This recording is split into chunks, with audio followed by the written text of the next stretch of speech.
indeed honored at the Government Information Service to have in the studios with us today Mr. and Mrs. Franklyn A. Browne. Of course, these faces are not new to those of us who have been living in Navis for some time, because we would have seen these two people around Charlestown and a different area of Navis from time to time. Additionally, Mr. F.A. Browne for some time held down the reins of education in the Nerva, Gingerland area, and what a tremendous job he did there, while his better half, Mrs. Browne, was in the Combermere area also as an educator, trying to make the social situations better for all the people with whom she came in contact. However, as educationists, stalwarts of education, we want to say a big thank you to these two people. But today, we are here not so much for that tremendous amount of work they did in education, but to celebrate with them their golden anniversary, 50 years of marital bond. And I suppose by any measure that is quite an achievement in today's world. Of course, on my immediate left we have Mrs. F.A. Browne, and on my far left Mr. Franklyn A. Browne. I want to say a hearty welcome, Mrs. Browne, to you to the studios of the NNC, and to you also, Mr. Browne. Welcome to the studios. Thank you very much. Briefly explain to us, Mr. Browne, where you were born, and tell us what type of familial home environment you were brought up in. Tell us exactly where you were born and what type of home situation you were brought up in, please. Well, I was born on the 15th of September 1928, 3 days after the hurricane of that year. It happened that during the hurricane, my grandmother's little house was blown away. So my mother and grandmother had to take refuge in a lady whom they told me was Ella Liebert, just across the way from our house spot. You will recall that I have named one of my daughters Ella because I want to keep it in mind that I was born that way. Although I am from a very sophisticated ancestorship, well, things went out of order and things became very, very bad. So I must say I was born very badly off. Very, very badly off. Couldn't be worse. That is at Fountain Village. You know where Fountain is? Yes, I do. Yes, I do. You do.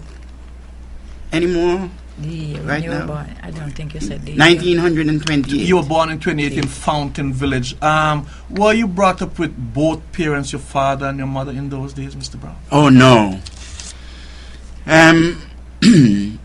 My grandfather died when my mother was only about 11 years old. And so, you know what can happen to girls with whom their parents just there, and it happened that my father who was driving trucks around the country and so on, fell in with her, and I had come as a result. And Mrs. Browne, where were you born? And tell us a little bit about your family circumstance at that time as well, please. I was born on Camp Estate, St. James Parish, Nevis. I was raised for a short time by my mother and father. As I was born, he died 7 years after I was born.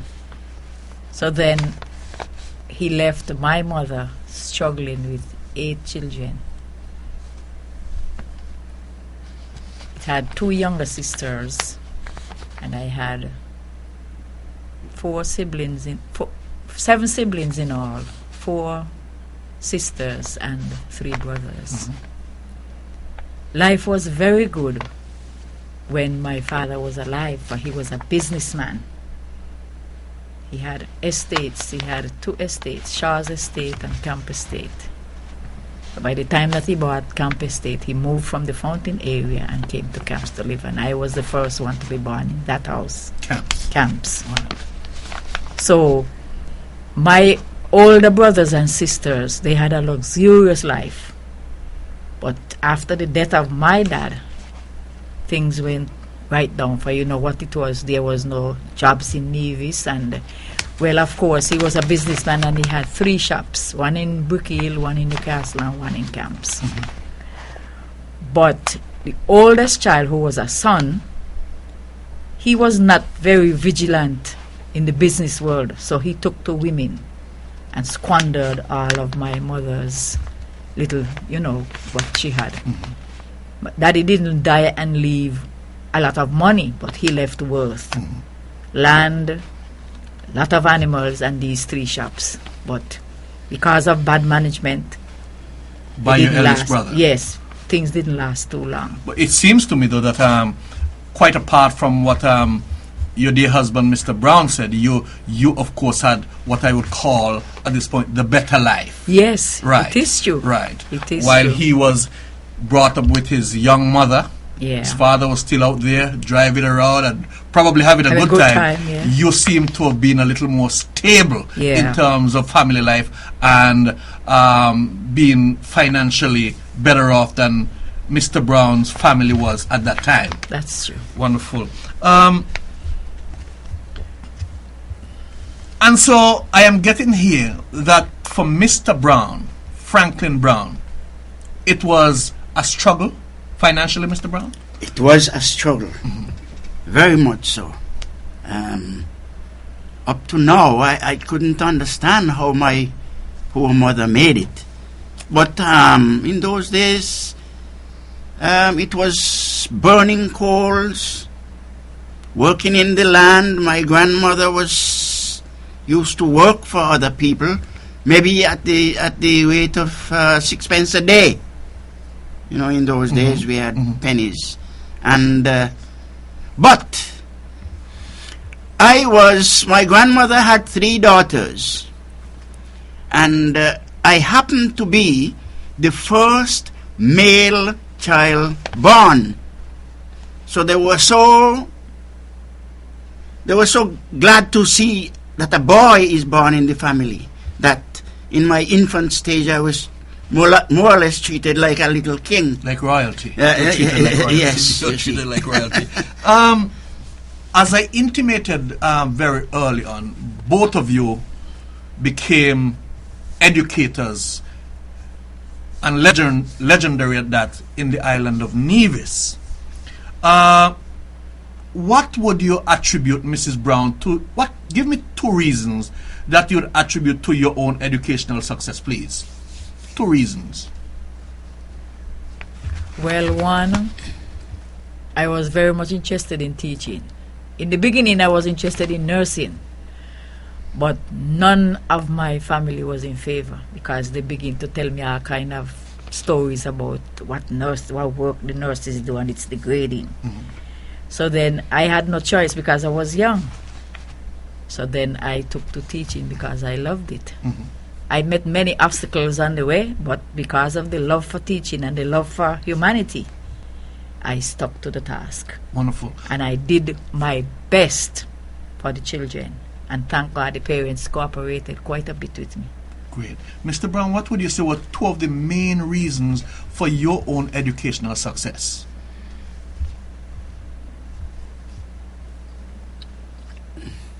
Well, the love of people. The love of people, and I particularly my own people, because of all the different races, the Negro or the black man was given the worst treatment. And I always feel that education is the will, the sword that would bring everything, that would put everything straight. And the second thing, during the heart of my teaching, I find that a lot of my contemporaries had gone off to England. And because I loved the boys and the girls so much, I didn't venture. I had the opportunity, but I couldn't. In one way, I did not want to leave my wife behind. And I couldn't bear to think that I went away and leave my people struggling for want of care. Wonderful, wonderful. It does appear to me, Mr. Browne, that from the get-go you committed. You knew that education could open doors, and so you ensured that you got your own education intact so that you could pass it on to the black people, more so, of Nevis. Yes. What a commitment. And I now say kudos to you for thinking not only about yourself in education, but thinking about the needs of the little boys and girls with whom you would have come into contact over the many years of your teaching. I could have gone to England too, but I was the only one left back of all my siblings. Mm-hmm. And I said that I would not like, if I get children and grow old, for none of them to be with me. So I made a big sacrifice. I said, well, I'm going to stick to my teaching and stick to the Nevis place and look after my mother. And that is exactly what I did. Wonderful. And might I ask you, Mrs. Browne, how many years did you actually teach? How many? It's about 40 years. 40 years of dedicated service to this country. And Mr. Browne? 40 years. 40 years. 40 years. From 1943 to the end of 1983. 80 years totally towards education in Nevis. I mean, we, as Nevisians, could not ask for more from you both. But it is pretty obvious that you both met some 50 odd years ago. You tangled each other, I would say, 50-something years ago. Would you kindly tell us, in your case, who was the real aggressor?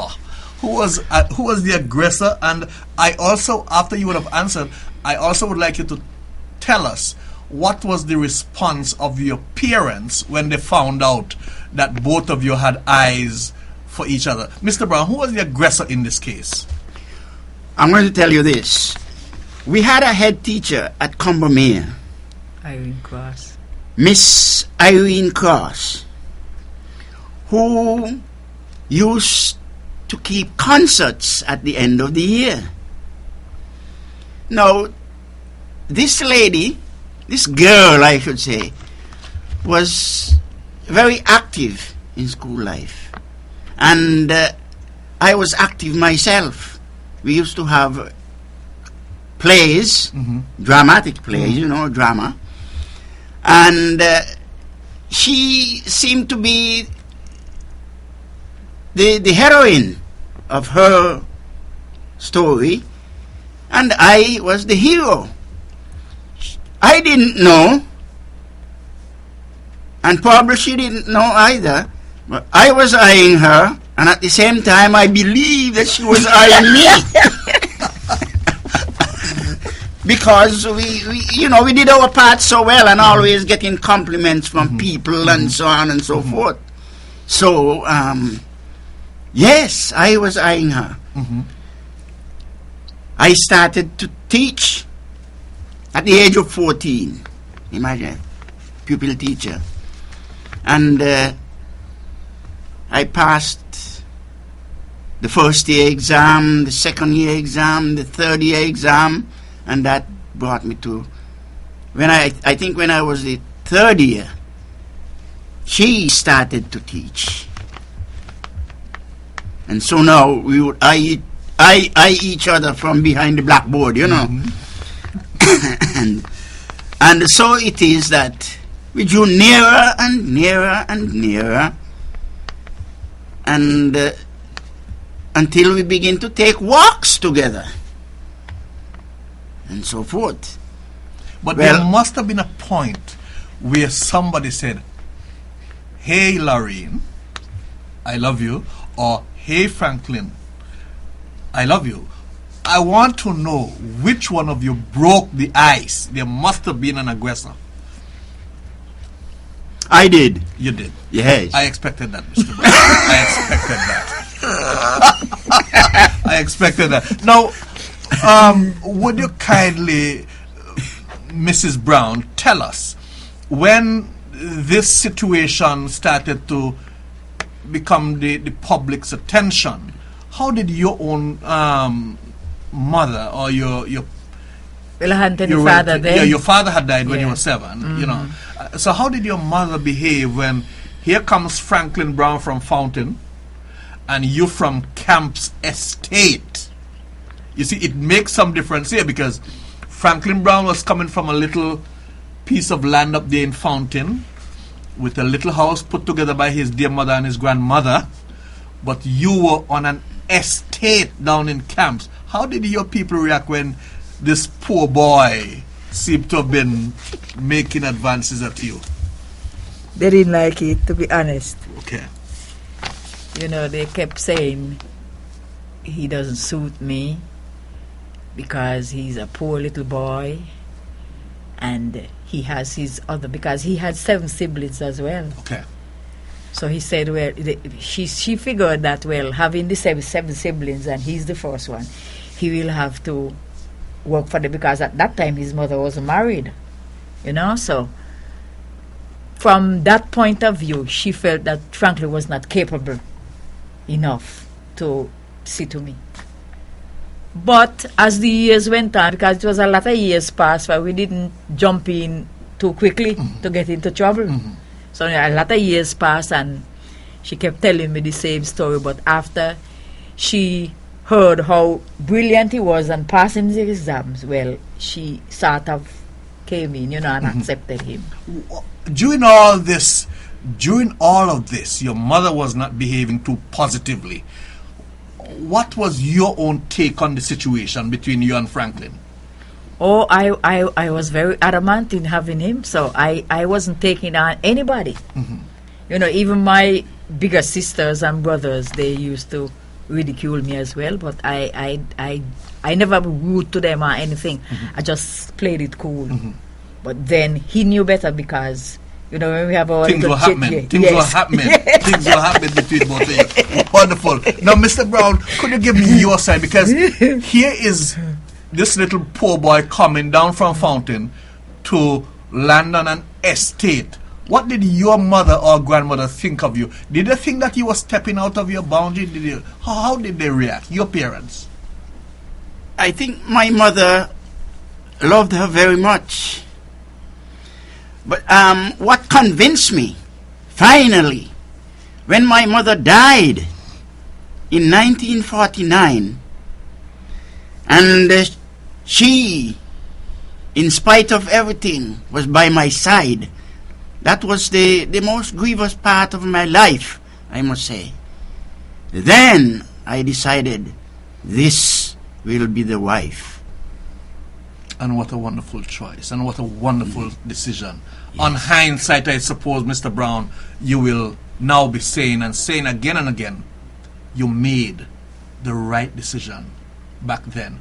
And I suppose in like manner, Mrs. Browne also Made the right decision. would be saying now that despite the hurdles and maybe the antagonism from her own mother and other siblings, that she too, 50 odd years later, you both made the right decision. The right choice, yes. Yeah, you know how we used to, the schoolroom was built with 2 classrooms to the east.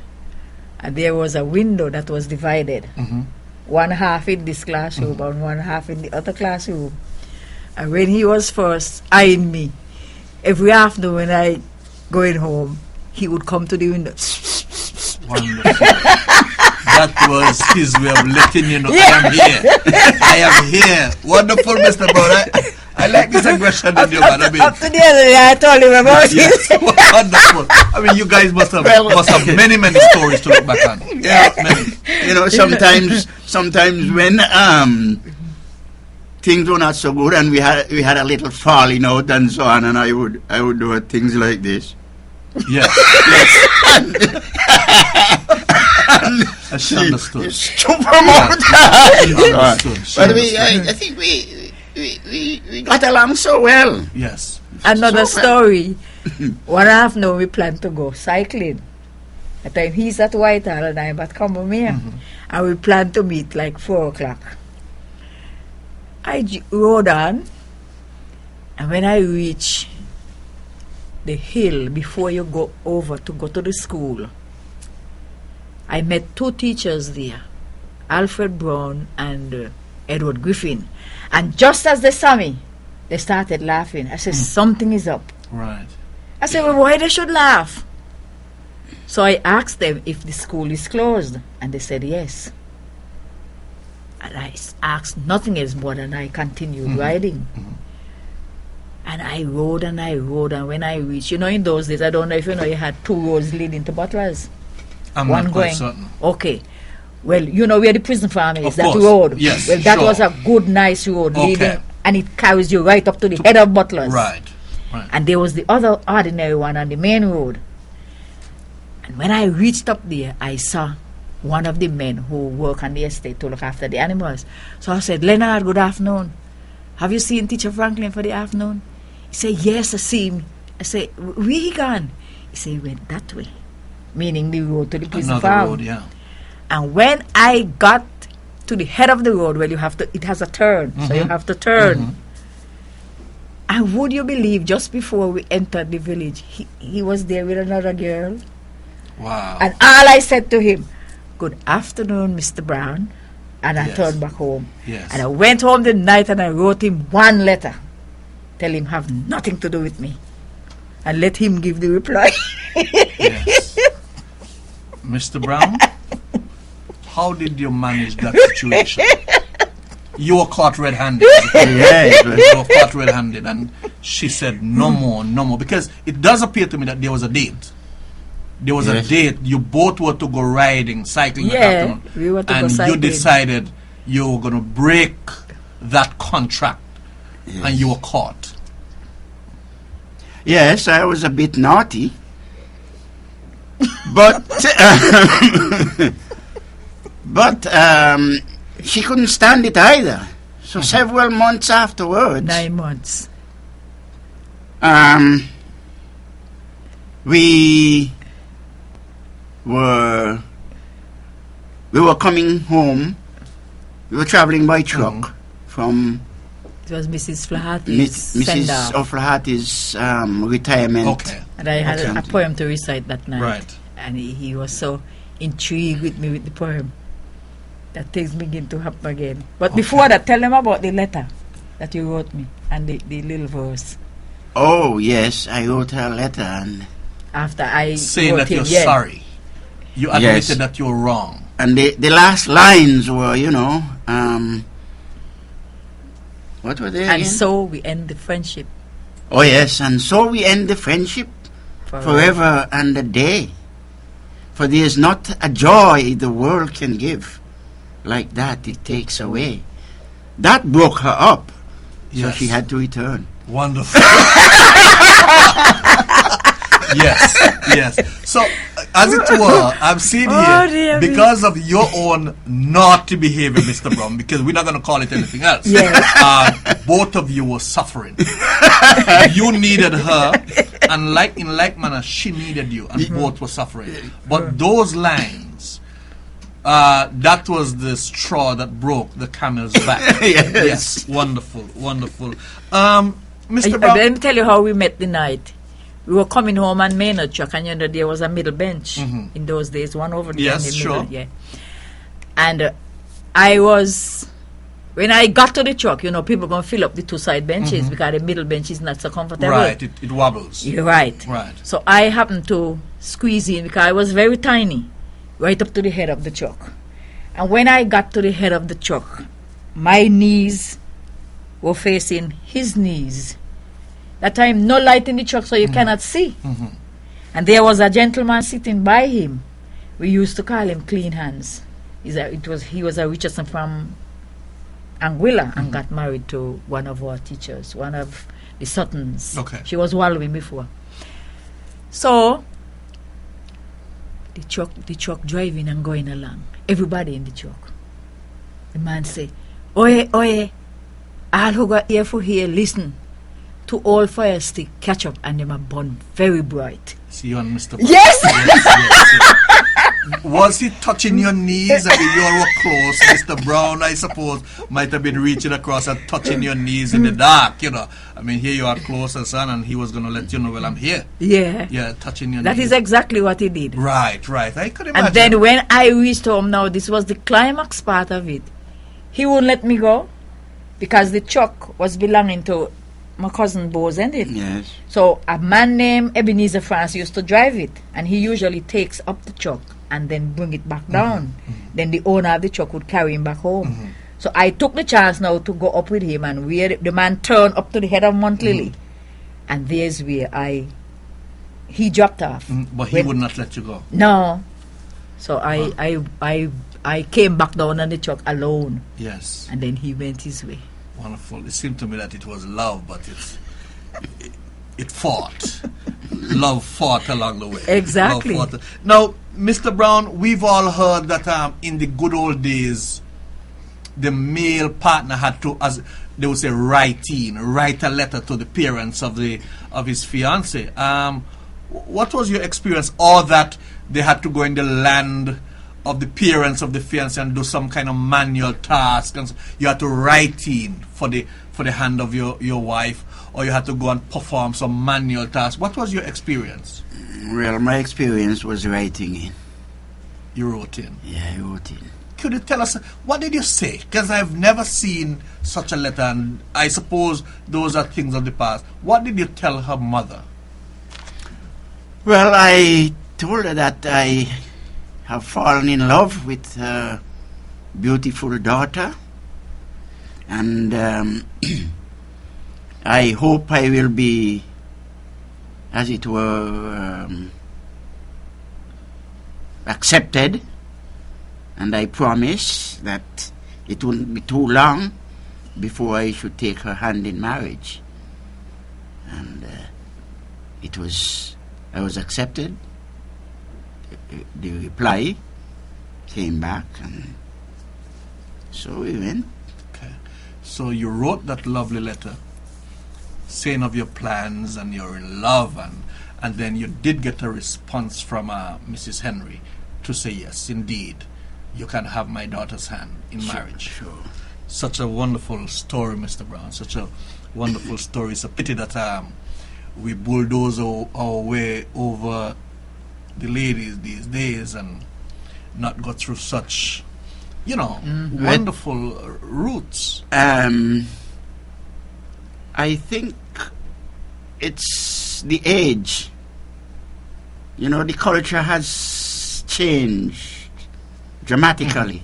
The culture. But it seems to me that was the right thing to do. I'm going to tell you this. As boys, when school started, education started among the blacks and so on, the little boys had to wear their jacket, jacket and pants to school, barefoot. But jacket. Jacket. and so on. And the whole thing of culture has changed. Including the writing in and doing some sort of manual task to win your fiance's hand. Yes. I don't think those things will stand anymore. The respect is not there anymore. Like you said, the culture has changed so dramatically. Right. You see, if we had, excuse me, if we had run into the love affair too rapidly, Mommy might have said no if he had with me too early. But he took his time. He respected you. Yeah. And you respected him. Right. 50 years of marital bond is quite an enviable achievement in today's world of marriage. How did you do it? Especially when we are told that love alone, told these days that love alone cannot make it. How did you both do it to stay together year in, year out? And now, as God has helped you, you are celebrating your 50th wedding anniversary. Mrs. Browne, how did you do it? Well, it was a matter of a lot of dedication, love, not being selfish, togetherness, and all the adjectives that you could think of to hold the marriage together. And forgiveness. Yes. Don't forget forgiveness. Because, and we had a motto there at home which, well, if things go wrong with us and anybody comes to the home, it's not to be seen. We move as though, well, then we are the best of friends. Wonderful. You know? Nobody's supposed to come in and say what is what. And one thing, I never engaged myself in gossip. Right. I had no time to gossip. I have a question on that too. I have a question on that because I know, I'm quite aware that gossip and hearsay, those are ingredients for disaster. Yes. Mr. Browne, what did you do as the man to make it work for these 50 years? What did you do? It depends on a man's interest. Now, I am interested in architecture, mechanical work, or technical work, and so on. And so around the house, I was always busy putting things together. With the madam will be busy doing her domestic. I'm also, I engage in pastoral life. I had pigs, goats, sheep, cattle. So our time, I didn't have much of spare time in which to make mischief. I was always engaged in one way or the other, either making something or doing something or looking after the animals and so on. So, and you figure all of these came together with what Mrs. Browne has said to make your marriage work. Meaningful things, things that would elevate you, things that would uplift the home and the people therein. yes. In addition to her dedication, her forgiving heart and so on. But I recall, Mrs. Browne, that when we spoke some time ago in hard times, when I asked you basically the same question, you said to me, and I will not let this pass us by easily, you said to me that one of the things about your dear husband was that no matter what, he always stood up as a man and looked out for the welfare of his home and his family. Could you comment on that? Yes, he was very dedicated. Up until now, the 50 years that we are together, you won't believe I don't go for groceries. That is his chore. I make the grocery book and he goes for the groceries. This is how the togetherness work. At mornings, I used to get up at 2:30. Even now, we get up at 2:30. I would go ahead do the cooking and I even wash by lamplight, cooking and preparing breakfast. When those children get up, lunch is prepared, breakfast is prepared. And all of my children and the children that I raised just as many children. And would you believe, they all went to high school and got a pot meal every day. Wonderful. When we could see now, even before that the morning is out, we go up to the pasture and we pick our hog meat and milk the cows, and I come back in because, well, breakfast is prepared already. And we were people who didn't go school late. You worked. Yes, sir. But you manage your time I well. manage my time. And both of you were in it. Exactly. And when I go to school, I think it's very hard when teachers come there late and I know I have to get up 2:30 to do my chores. And I used to speak out in teachers' meeting about that.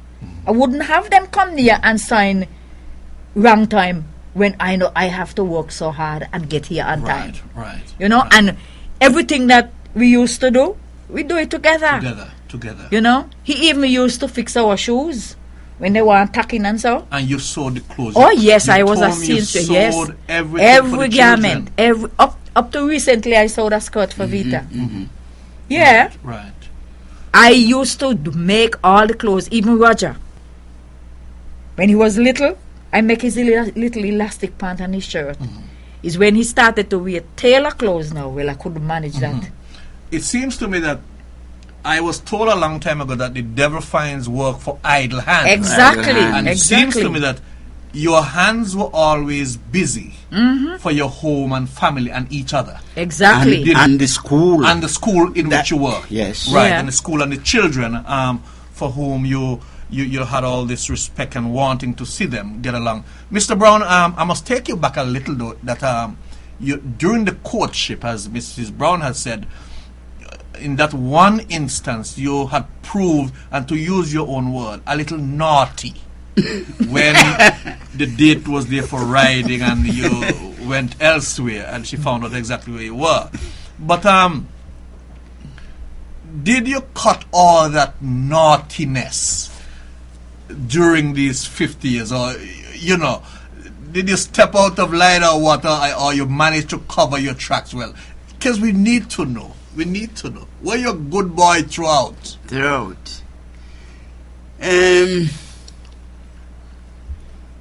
It happened that during all these 50 years, I had been out to college and to England on courses and to England on holidays, and it is hard for a man to really go through for 50 years without being not really. We will say no more than that. But it seems to me, Mr. Browne, that I think we go back to the salient point. That whatever you did, your family came first. You never forgot to take care of your home and family. And I think Mrs. Browne also said forgiveness was part of her strategy. So even if you went astray once or twice as a man, sometimes you had a forgiving wife. Yeah. And I think that again may very well have contributed to longevity to these many, many years of togetherness for both of you. Thank you so much. And you know what slowed him down a bit too? Well, the Christina disaster. Oh, Franklyn was so broken up. For about 2 weeks, he just had a shiver and just He was shocked. contemplating and what could have happened then. And life. Well, Lorraine, what you would have done, because at that time we had how many children? 1970 we had 8 at that point. And so, he began to look at life more serious. But all in all, he was and still is a very good husband. Well, it seems to me that Mr. Browne, and we go right back to the Christina disaster of 1st of August 1970, when Mr. Browne and his son Roger were there on that fateful afternoon, and both of them survived. It seems to me that Mr. Browne always comes through. Yeah. He always comes through disaster or whatever. He always comes through, and he stands firm, like he's standing firm today, 50 years later, with his marriage. Wonderful. Mrs. Browne, what would you consider as maybe two of the most challenging experiences of your marriage? Two of the most challenging experiences. We didn't have so much of a challenge, you know. I would say, you know, like when we were raising the children, it was really hard to cope with them and cope with school. And I still had to look after some old people in the community, plus my own relatives, because I had an uncle and an aunt living over by my mother, and I had to look after them. But it wasn't really a challenge because, well, you know, I fit myself to the task, because knowing that I was the only one of my siblings left, and well, there was nobody else to call on, you know. So I wouldn't even call it a challenge. It was just through my hard work and dedication, you know, that pushed me to all these work. Because sometimes people meet me and say, Teacher Lorraine, how you manage to do all these work and still teach and have babies and whatnot? I tell them, well, you see, the first thing you have to do, you have to have a time factor. And then you work around that. Right. But if you don't have a time factor, you're not going to make it. Because if you get up 5 o'clock, you can get your work done to go to school for 8, 8:30. So the first thing you have to see, will you have a time factor, and you work towards that. Wonderful. Planning. Yeah, planning. You have to plan your work. Right, right. If I have anything to do for the next day, like I'm going to cook, I prepare everything overnight. Wonderful. When I get up at mornings, I just light off stove. Time management. Yeah, time management. Time management. And you know, up to now, even though I'm not a teacher, I work by the clock. Yes. I cannot do without that clock. I have to time myself. Well, I have a certain time to do this and a certain time to do that. And that is exactly how I operate. Great. You both were blessed with children. And I know that some complaints I have heard speak to the fact that some, especially mothers, spend more time now that children are in the equation, concentrating on the well-being and giving the children the love, and sometimes not bothering with the husband too much, because that love and dedication and care now go towards the children. How did you divide your time between loving and caring for your children and loving the man that you got married to 50 years ago? Well, as I tell you, time is very important. So then, after we get the children to bed, well, anything can happen after that. Okay. Even sometimes at mornings when it's time for me to get up, I see him. I say, no, this is not time for that now. Oh, wonderful. Put him in his place. Yes, I have to go and do my rounds. Get the food going and yes, the lunch and everything going. Right, and so his touching has to wait until such time when it's convenient. Yes, yeah, Mr. Browne, yeah. you heard. And he knows it's true. Right. You tell him, listen, ease off. Yes. Maybe when we get back tonight. Exactly. If whatever, yeah. and so on and so forth. And no matter what, even though that we not so agree and give up and so, and he wants to make love, I never ever tell him no. It was your marital obligation. Yes, but when it comes to that morning for me to get up, I don't mince matters. Can't hold you back. No, right. no. Mr. Browne, it seemed like you were treated very well. You cannot complain. Keep your mouth shut. You will not complain, because she said she was there for you, your children, and she was also there for you. But she would not allow you to trespass on her time. Exactly. Especially when she knew that there were certain other things to be done. But you were well taken care of. Would you say that, sir? Would you say that? Yes. Wonderful. You know. Yes. You see this watch? I sleep in it. So it's on, the only time I'll take it off is when I'm bathing. Time management. Yeah. So if she respects time, I know what it is to respect time. I respect time too. But I suppose there were times when you said, I know it is time for us to get up, but, well, why were you touching her then? But anyway, around that time. But we'll move right along, Mr. Browne. I touch her to get past. Or to tell her to get up. Yes, because you have to get up. So wonderful.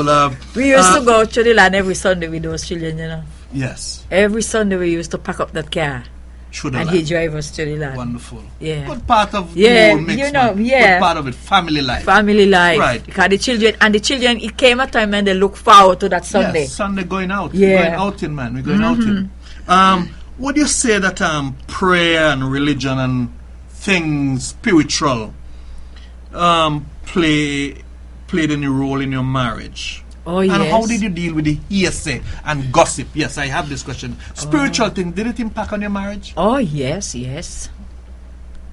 That I can't do without that. That spiritual part of life. Spiritual and religious Yeah, part. we Yeah.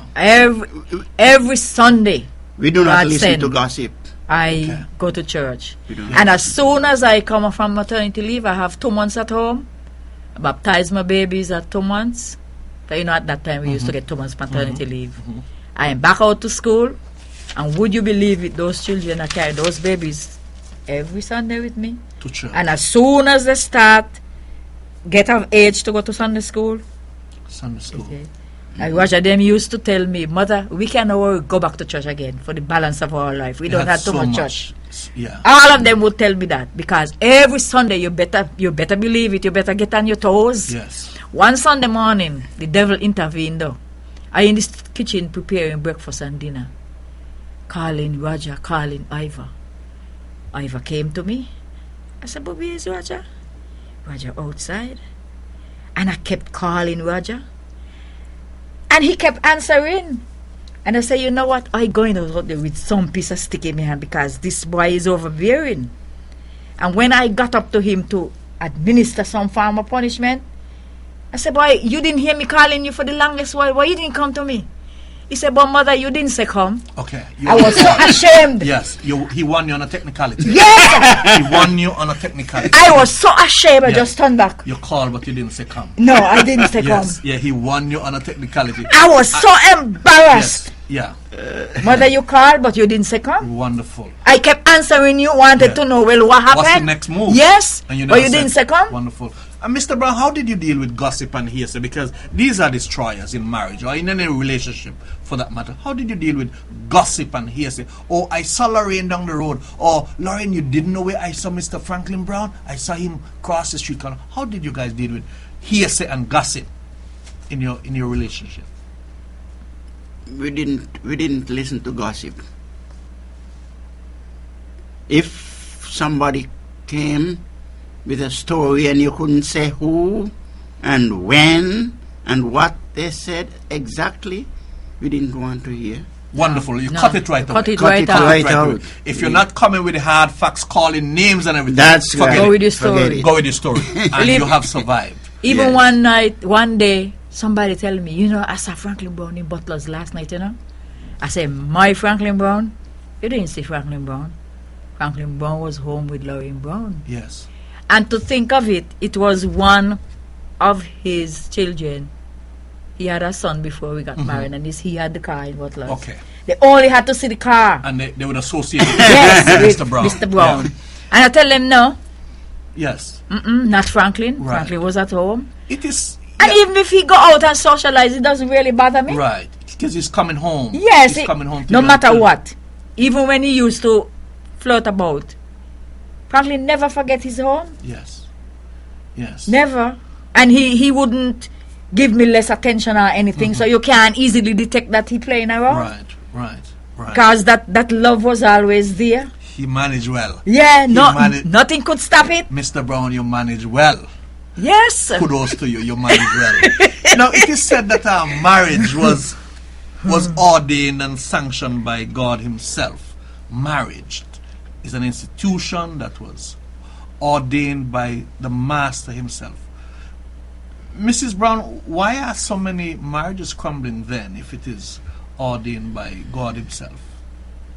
Well, you see, as I said already, one main factor is selfishness and lack of cooperation and communication. Communication is the key to anything. If you have a partner and he won't communicate, then how would you get over the hurdle? You have to communicate, you have to talk. Anything happen, you have to talk it out. And then you move on. Right. But young people, as I see it today, They don't want to talk out anything. Oh, I am as big as you because I work for my money, you work for yours. You go your way, I go mine. And haven't we ruled God out? That spiritual Exactly, yes.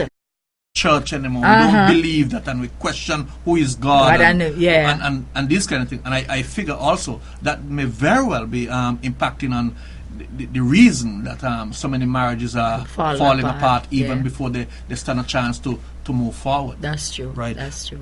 Mr. Browne, what do you say to the young people today who are courting and falling in love and even contemplating marriage? What do you say to them briefly? I would say it's a good thing, a very good thing. But there are difficulties. And when people hear of difficulties, some look forward to it, some prepare to take it. Some make it themselves. But one thing that helped me to survive is I am a very stern and determined person, and anybody confront me with a challenge, I'll always prove to them that I can overcome your challenge. I am the type of person like that. I don't know if you would find many other people like me. Right. The day you tell me that I cannot do that, and I see the possibility of it, I'm going to prove to you that I can do it. Wonderful, wonderful. And Mrs. Browne, what would you add to what Mr. Browne has said regarding the young people who are falling in love and want to go down that road of marriage? What would you say to them in a word? I would let them know that it is a very good path to go, because it doesn't make sense for you to associate yourself with a husband and then tomorrow you break up and go on with somebody else. It doesn't make sense, because you will want somebody else. So, as Oliver Goldsmith said, all thy faults I love thee still.